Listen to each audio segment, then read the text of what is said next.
It's a scalable proof-of-work blockchain that actually spun off from JP Morgan's private project.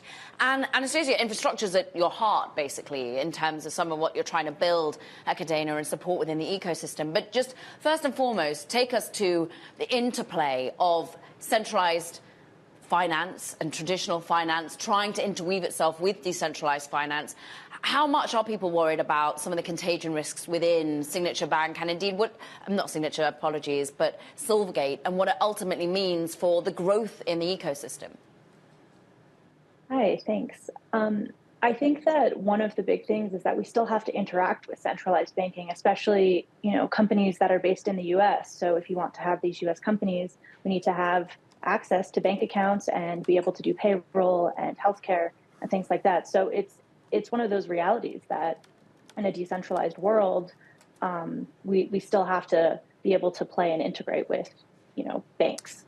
So I don't know quite where it's going, but it needs to be something that happens. Otherwise, we're not going to be able to have companies in the way that functions. As a case in point, Anastasia, we are talking about Silvergate, a lender, an almost traditional lender, but lending to the crypto industry. As someone participating in that space, this is what we asked our audience, okay, whether this is kind of it, the worst has happened, or if there's more to come.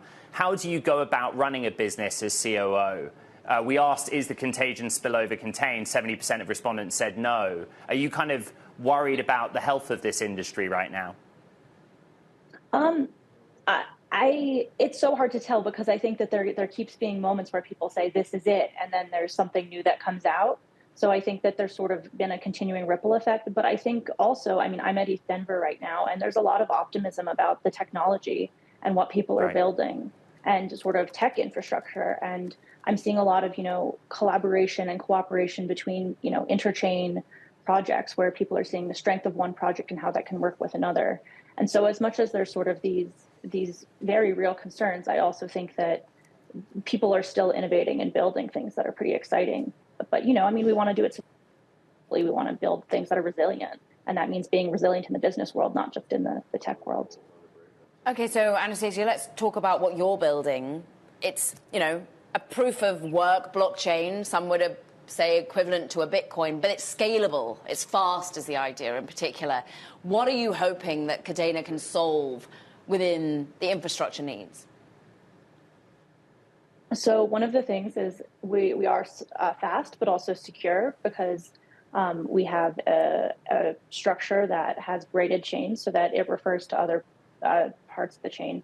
But really what we're trying to offer is for businesses to be able to build on top of us and be able to take that security and also the scalability without having to worry about, as many of the security risks. And, we also have a smart contract language. So that's the programming language that people write different blockchain applications in, called Pact. And that has a lot of safety features to it. So that's something that we see being more accessible and easier for people to use as developers because of the way that it's structured.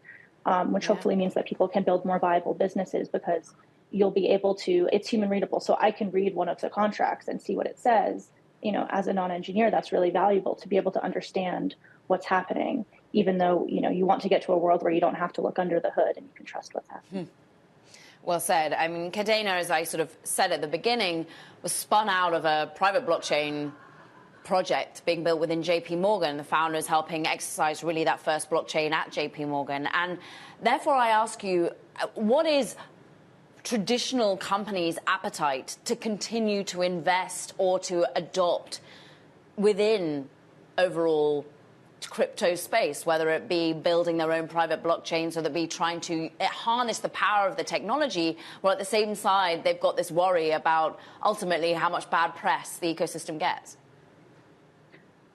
I think that companies are trying to balance that, where there is some real innovation or people have this appetite for new things that might solve problems, but that they are trying to balance that with, being a little bit more conservative at large companies. And that's, it's a balance that they have to strike. But there is still interest. There's definitely still companies that are doing partnerships and, finding different ways to build in the space, in ways that I think are very real, whether that's, it's just a variety of different things. But I think that some of it, where it's going to go, is not partnerships that you understand, like that are visible, but just under the hood, there's a blockchain technology doing something.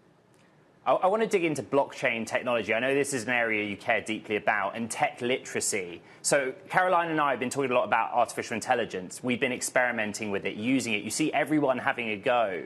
And I feel like with the crypto hysteria, hype, whatever you want to call it, of the last 2 years, a lot of people miss the basics. Would you say that that's fair? I think that there's a huge need for education and a huge opportunity for education still in the crypto space, where there's a lot to learn. And right now, I mean, I use this example, but I've talked to my mom about how she wants to do things in crypto, and it just becomes this huge bureaucratic onboarding experience. And so I definitely agree that more education should happen and is happening. But I see more and more people understanding some of these things around, for example, self-custody and what that means, whether you have tokens on an exchange or you have custody of them yourself. I mean, that's like a really important education point.